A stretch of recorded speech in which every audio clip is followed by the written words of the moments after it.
to Sugar Coated. I'm your host, Adrienne Garland, the CEO and founder of She Leads Media.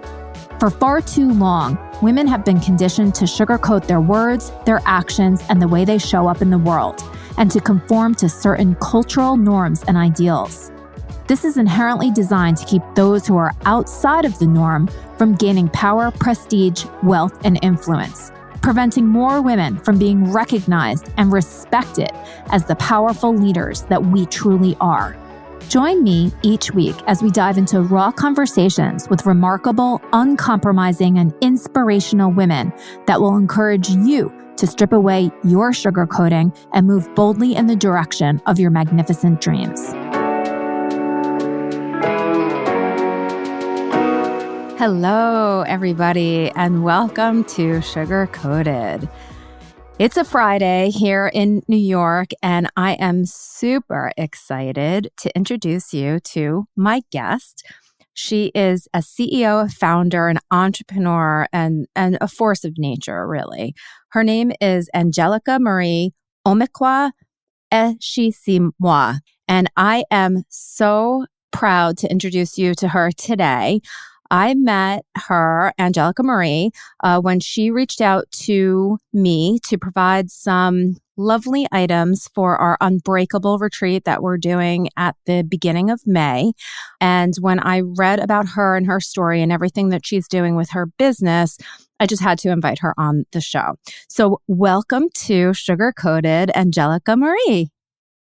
Hi, I'm so excited to be here. Thank you for having me, Adrienne. Of course. So why don't you let everybody know a little bit about you and your story, and how you actually came to be an entrepreneur doing the amazing things that you're doing? Yeah, so it all started from burnout, which I'm sure, you and all your listeners know very well. I was 22 at the time. I was in a completely different industry, the entertainment industry, that I had been, in for several years. That's the path that I, wanted to be in pretty much all my life. And I was doing all like the successful things. But at the end of 2019, around Thanksgiving, I discovered a benign breast tumor. And it completely, turned my world upside down and really made me realize how much I was focusing on everything but myself, but my own well-being. And then when the pandemic hit, I got furloughed from the show, and it was just a time of reflection. And I really realized that, my physical health, my mental health, and my spiritual health, needed attention. It needed support.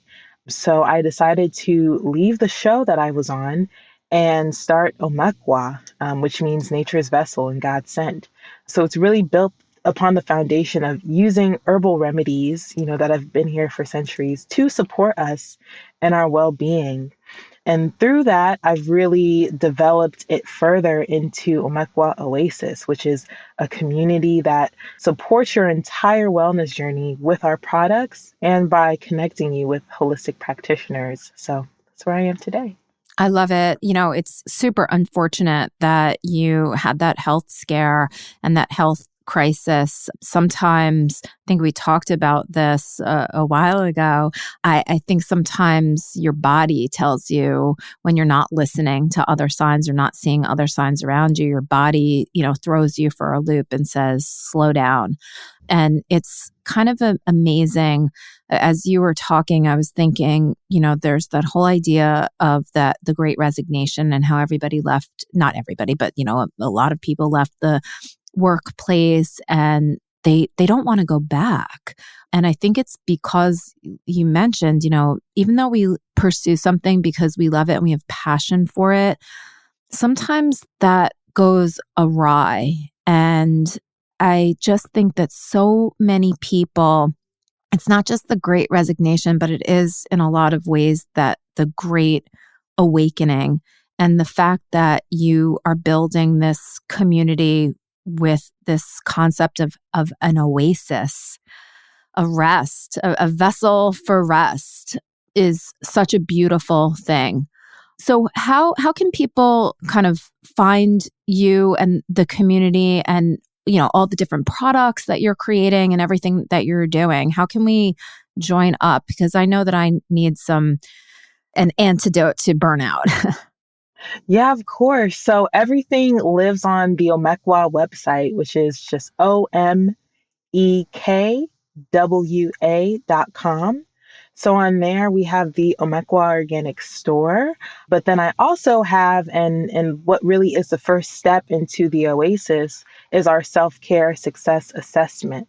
So I built out this free assessment based off of delivering myself from a 3 month long depressive episode and really learning that, to really support myself and bring myself out of it, I needed to take care of myself physically, which is that herbal support, those healthy habits, mentally, which is just rewriting that negative story that I was telling myself and creating the negative patterns in my life. And then spiritually, which was really being connected to my purpose, my why, which is, what I'm doing right now. And because I've built my life upon those things, I'm thankful to say that I'm in a mentally healthy place. So this assessment, it's just like 5, 7 minutes long, and it really helps you see what your core self-care pillar is, and then immediately gives you 5 steps that you can take today to strengthen it. And then beyond that, if you want, you have that consultation and call with me, and I just learn all about you, what you're facing in your life, where you want to go. And then on the top level, we really create that 90-day plan for you, get you into the Oasis, into a community of other women who are also on their journey, and then connect you with the practitioners for your specific need, if you need that in your life right now, like herbalists and such. Mm. And then another free resource, I created a Burnt Out to Bright video course. So that's where you can Mm. just learn the 5 essential keys to beating burnout. Um, and I really de I would say like address the common misconception behind burnout, which is that it's just a physical thing. We talked about this a little bit too, but burnout is as much, you're not getting enough sleep as it is what are your thoughts and feelings towards work? How are you approaching work? Are you setting boundaries in your work and family life? So it really helps it and walks you through that. So really short and fun free course. That sounds amazing. And, it's funny that I've been speaking to a couple of different people, and this idea of community, especially, not that it wasn't always there, but this idea of community is something that I feel like is really coming out, like it's being spotlighted.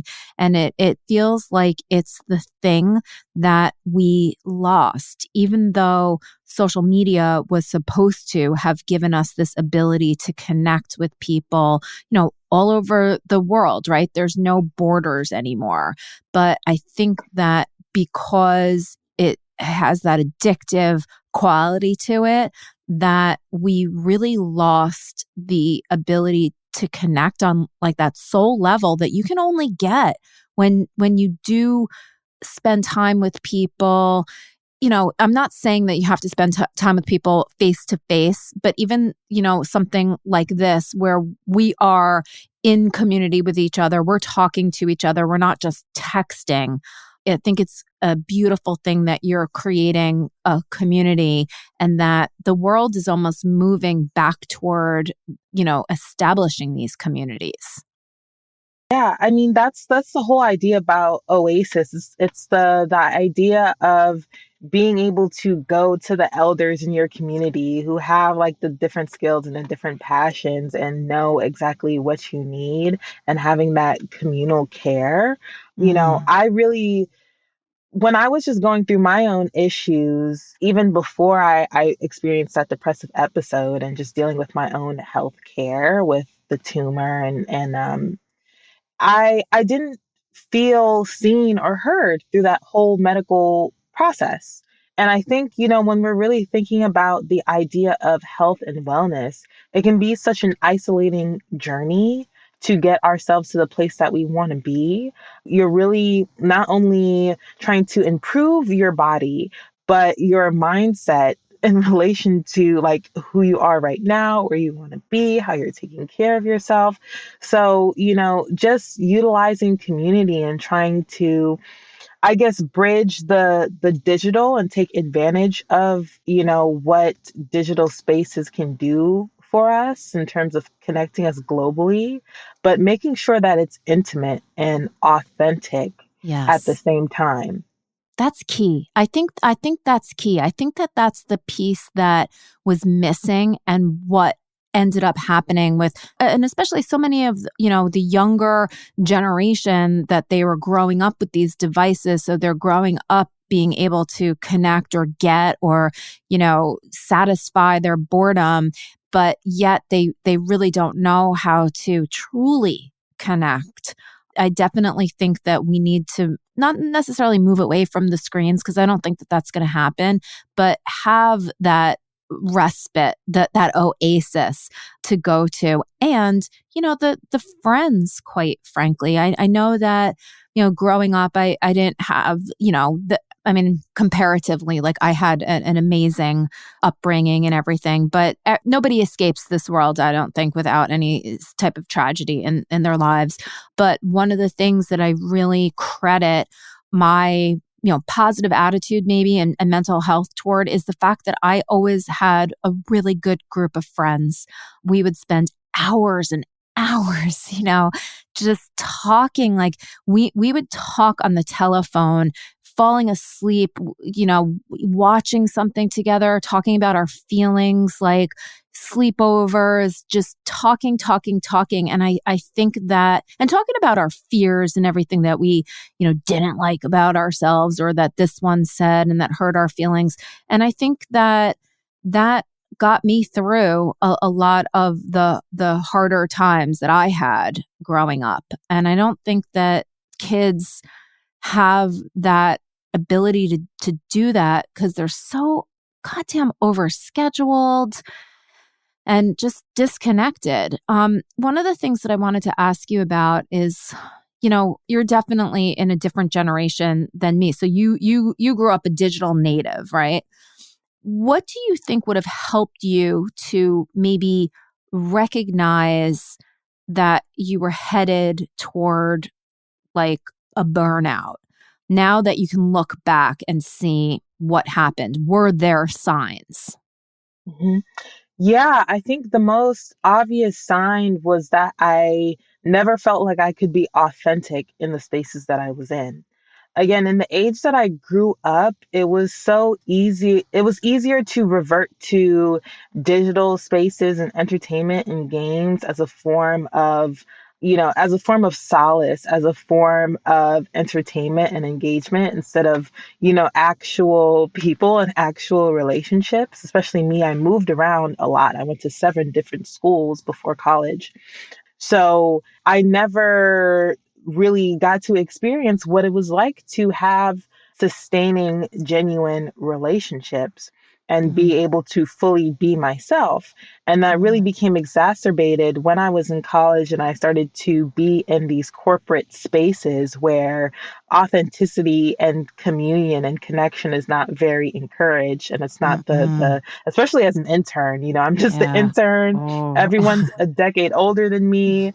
So it's like, I think when you get further and further away from feeling present and engaged and happy to connect with and learn from the people around you, that's when you know you're really headed off track. And I'm thankful and blessed to say, after I've done the work to become mentally healthy and I've gotten myself back out there as an entrepreneur, I'm able to meet and engage with so many amazing people. I mean, even the fact that I'm talking with you right now, as open as I am, I wouldn't fathom being able to do this, or have the opportunity to do this a few years ago.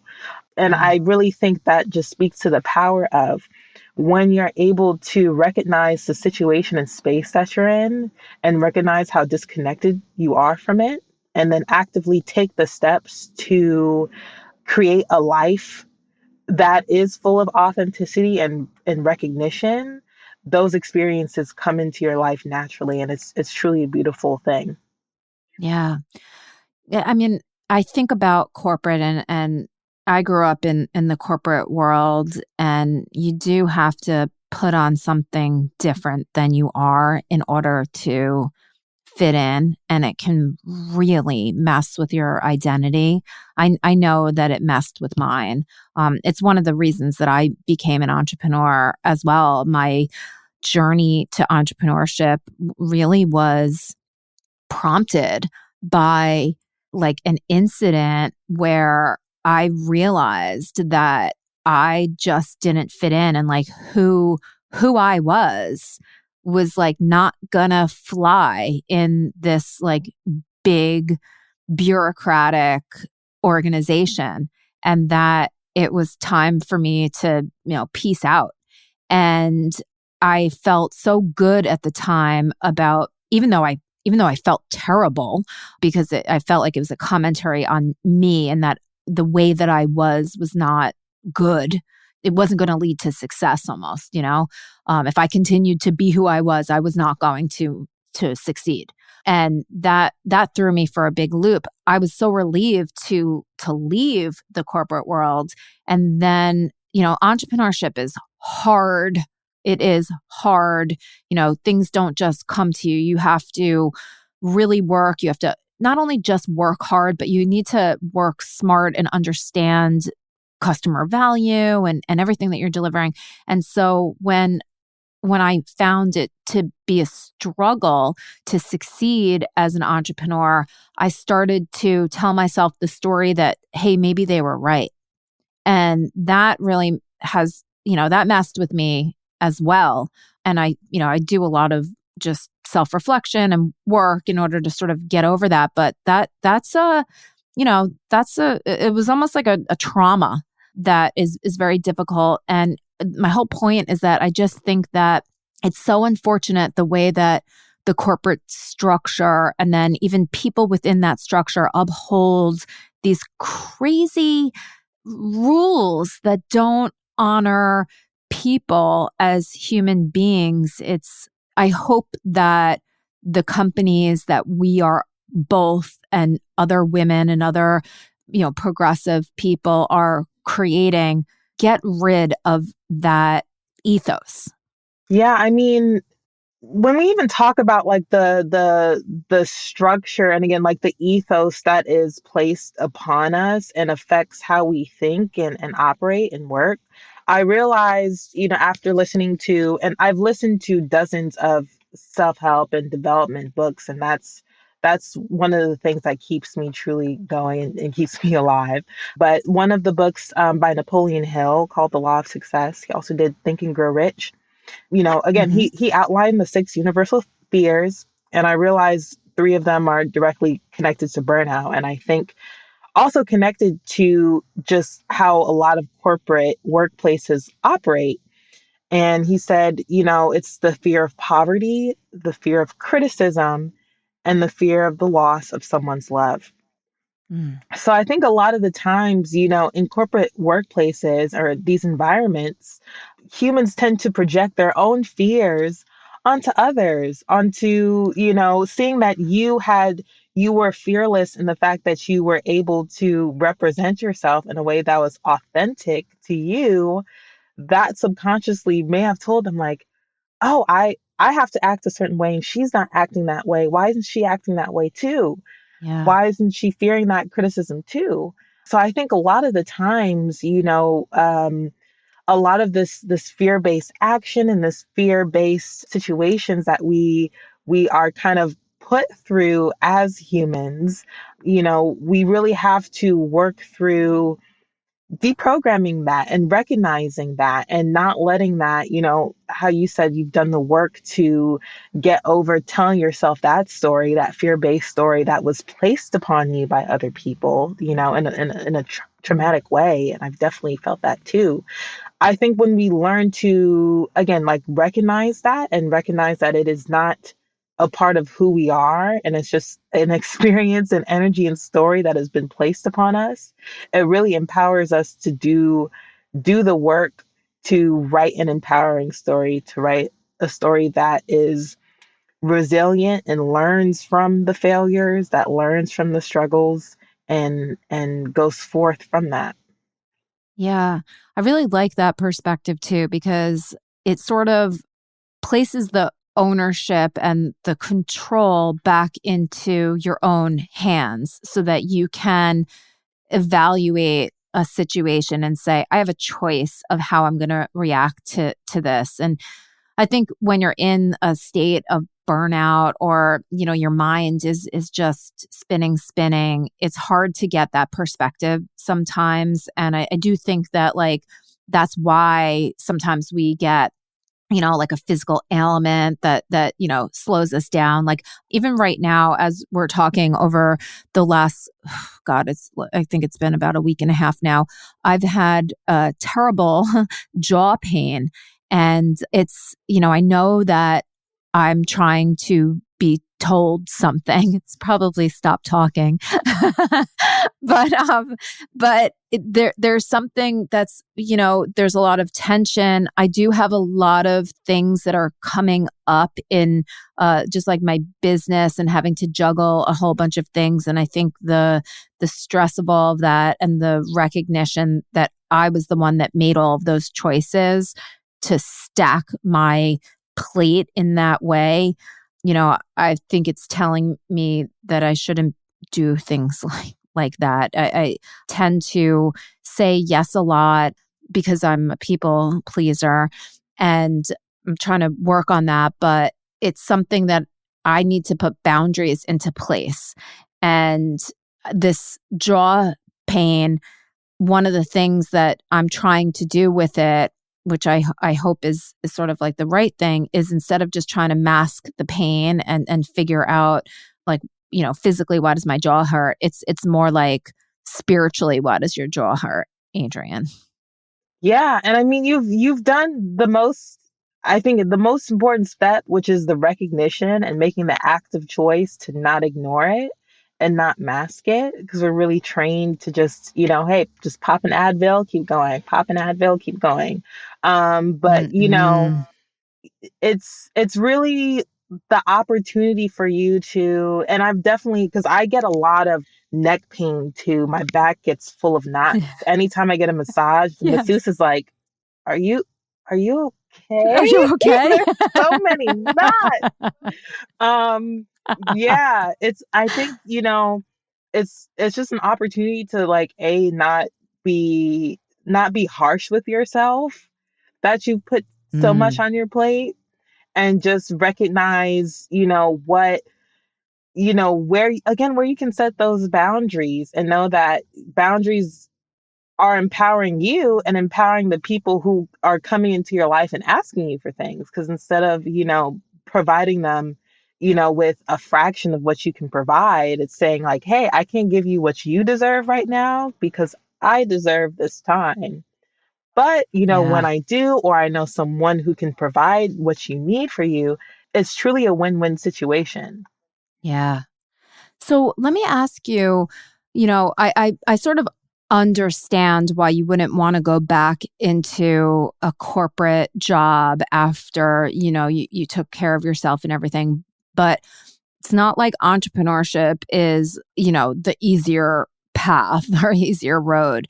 So how did you make the decision for yourself that, because you could have gotten a job at another company where things were better, done research, all of that kind of stuff, but you chose entrepreneurship, which I love. I think that's the right choice. But please sort of share your thought process behind okay, I want to start this company. Hmm. Yeah, it's a few reasons. I mean, just background on the company. My mom wanted to start this company and wanted me to start the company years ago when I was in entrepreneurship. And I was like, Oh, absolutely not. I'm going to be in entertainment. This is what I'm supposed to do. Da da da da da. It's going to be too hard. I knew it was going to be difficult. And I was like, no, it's going to be too hard. I don't want to do it. But, when the time came and I kind of, I'm a very spiritual person. And, God has been very present in my life for a while. So in the midst of the pandemic and just seeing again the problem, the gap in the market, because entrepreneurs, we solve problems. And I saw like, hey, there's no one teaching us and helping us to live properly. like a real like structure, a real system integrating, the resources that we have on earth here that have been here for centuries to help us live properly.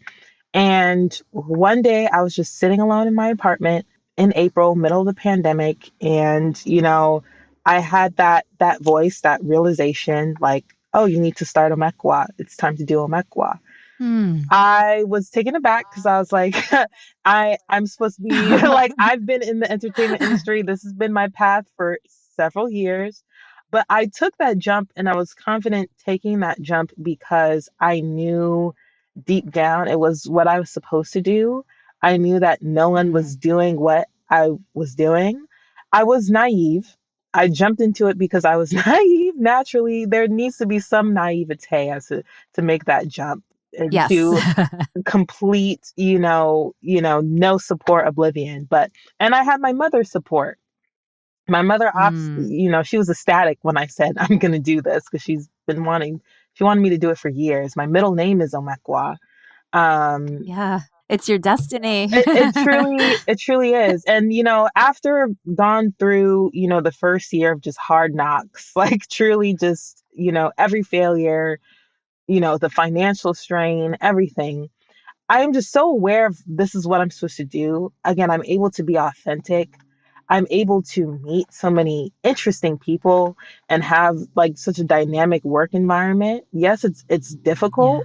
I'm carrying a lot, but I'm able to go into spaces and foster spaces that I've always dreamed of being in. Honestly, I'm living a life that I Mm. never could have imagined and dreamed of, to be very honest. Yeah. So that's what makes the trials of entrepreneurship worth it for me is because I know I'm doing what God placed me on this earth to do. That's truly, Yeah. the basis of it. Yeah, and I think you got the passion for wanting to be in the entertainment industry. That came from somewhere. And I'm sure that that hasn't gone away. That this idea of making people laugh or telling stories or, putting together like a production that elicits an emotion in people. So to me, it also sounds like as you go along in life's journey, you pick up all of these different tools. And it just because you're doing what you're doing right now doesn't mean that entertainment and what you loved about it isn't going to work its way into what you're doing, right? Oh no, a million percent. I already know. I realized just how Omekwa, what I'm doing right now, how it will meld with what I love about the entertainment industry and to the grander scheme of things in terms of making content that is interactive and engaging in terms of it's challenging you to be a better person, like instead of like a lot of the passive media that we have right now, Mm, and just storytelling. It's just the most powerful medium. It's the most powerful way to communicate. And just melding storytelling with my mission of, holistic wellness and all the formats that I'm able to do that, whether it's through being a public speaker, through writing fiction and nonfiction books. So it's truly expanded my view of how can I express my creativity. And I think, in the broader sense, how, everyone could really I just learned from that is I say that everything happens for a reason. And if you take that career pivot, there are aspects of yourself that you developed there that you can bring over into that next phase of your life, that next path in your life, that'll make it even more unique to you and specific to you. So yeah. Yeah. It's the chapters. It's the chapters that make the novel, and it's like, unless we can, a chapter has got to come to an end in order for the story to keep progressing. So I think sometimes we look at like, oh, that didn't work. I'm a failure. That was a failure. No, no, no. We really need to reframe those things and say, whatever I needed to learn, I've learned, or even if I'm not aware of what I've learned, that chapter closed. move on to the next. I like to, I don't know why, I think maybe because my high school experience was actually really good.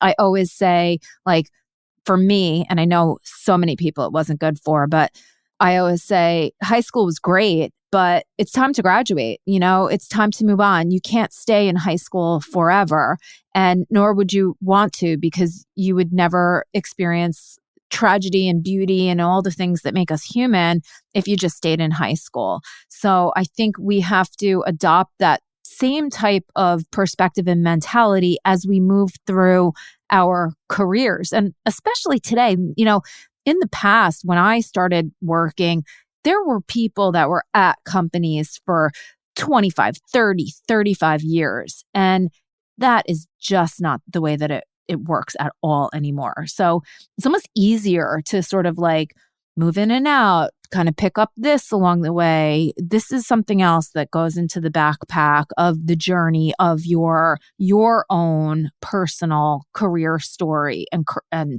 life. And I like that. I love, like, I always say, like, oh, I wish I was young, not because I want to be young, but I feel that sort of the people that are kind of coming up through college now are much more, they honor themselves more, and they wouldn't necessarily put up with, some of the crap that my generation, I sound like an old lady, my generation had to put up with. I always felt like I was so bold and like a rebel, but I really identify with, the Gen X and everything, that they want to learn, they want to do good. They don't want money just for money. They actually, want to make an impact, and I love it. I love it so much. It's so inspiring to me. Yeah, the just looking, even like looking at when I visited my college campus, and I'm just like, oh, they're so young. Look at the children. Even though that's me like a few years ago. But yeah, Yeah. I think, yeah, we're in a time where, yeah, we're not putting up with stuff anymore. That's the thing. We're Yeah. like trained to put up with stuff, and Yeah. it's not natural. It's not healthy. No, and I think that in the past there wasn't the alternative, and there weren't resources like, okay, it was like sort of stick to your job, because no matter what, you're getting a paycheck every 2 weeks, and what are you going to do instead? Go work at, whatever it was at the time. I worked at this place called Caldor, which is not around anymore, but it was like a small version of Target, I guess, like back in the day. One of my best jobs ever. Worked in books and records. But, I just think that now there are communities, there are tools, there are resources that you have an alternative. And if you really want to start a business, or you want to be a freelancer, or you want to do something that is sort of quote unquote outside of the box, you actually can do it, and be happy, and not be like beholden to this like corporate nonsense that doesn't do anything to add to your life. Yeah, I guess the trick there is actually taking the leap and actually using those resources and sticking with it, Yes. staying the path. Yes. That's because, again, like all these resources in there, and I see, myself and Omekwa and the Oasis to be a resource. But, the main thing is like you can only help people that want to be helped. So on your Yeah. side, you have to, I guess every individual has to be like, what's preventing me from wanting help? What's preventing me from receiving help and being open to help? If you even have take the time and the ability to see that you may be actively resisting it, whether it's through, not keeping those habits, not finishing that book, not finishing that Mm, course. It's like the world is so abundant in opportunities. It's truly insane. It really is. But you have yeah. to be aware, or have the self-awareness and openness to take advantage of them and stick with it.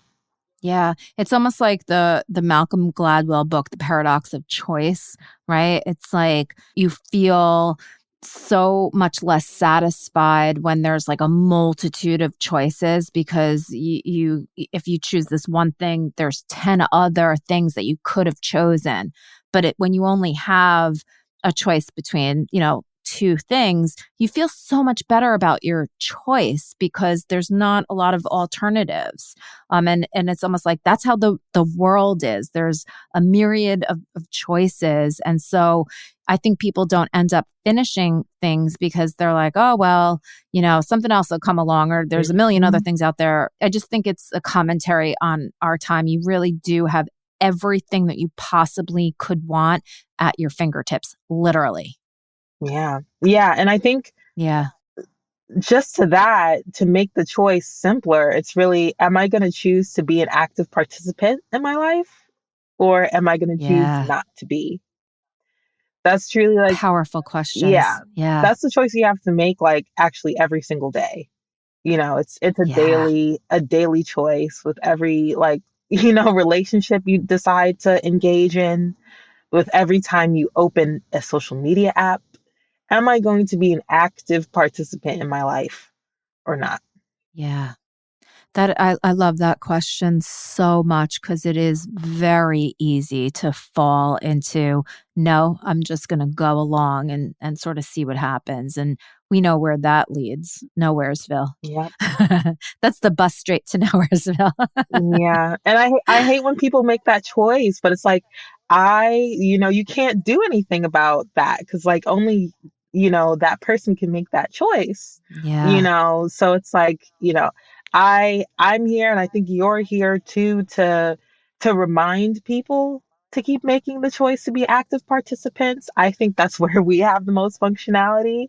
Of Yeah. course, I would love to be able to speak to the people and convert the people, inspire the people who are making the choice to not be active and just be like, hey, I made that same choice that you're making right now too, daily for years. I was unconscious for years. I didn't even know. But it's like, hey, Yeah. there's another way to live. Like it's a choice you have to make every single day. But I'm here. Adrienne's here to help you keep making that choice. But you have to make that choice. And I think that sometimes, not that people don't want to hear it, but it's just not the right time for them to hear it. Like they're not tuned. And so, even though sometimes I know that I even feel like some of the things that I try to encourage people to do, and if they don't do it, but I think that you and we need to keep putting these messages out there because the right people are going to hear them at the right time. And if we stop, then, we're going to potentially not be able to help other people as well. So I would encourage you to also like keep your message going. It's so positive. It's so filled with love. And it's filled with like getting back to humanity and who we are as people and using our resources. It's fundamental and it's basic. It's not complicated Mm-hmm. to understand. It's in our nature. It's in our nature. We just have to get back to it. Yeah. Well, let's end on that beautiful thought. I have enjoyed this conversation on a beautiful Friday here in New York so thoroughly, and it's just been an absolute joy. I'm so happy that you and I are in community together, and I can't wait to just, keep watching you on your journey. And I am going to go in and dip my feet in the water in the oasis. I love it. Thank you so much. Thank you.